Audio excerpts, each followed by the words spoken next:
Hey everyone, I'm Bets White, and in this video I'm going to demonstrate how to stitch a woven wheel rose. This is based on a circle with an odd number of spokes, like 5, 7, or 9, depending on the size and the effect you want. Mark the spoke placement with a disappearing ink pen or use an iron-on transfer pen.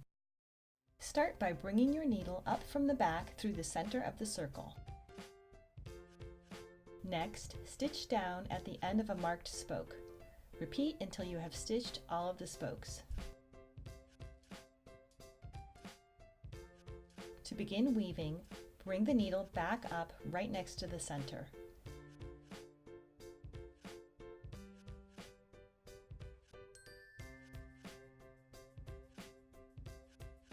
Use the tip of the needle to weave over and under the spokes, then pull the thread close.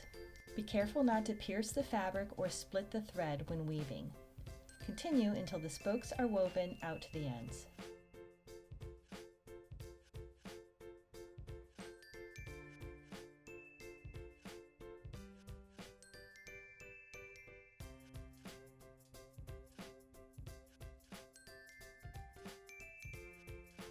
Bring the thread to the back to tie off and trim.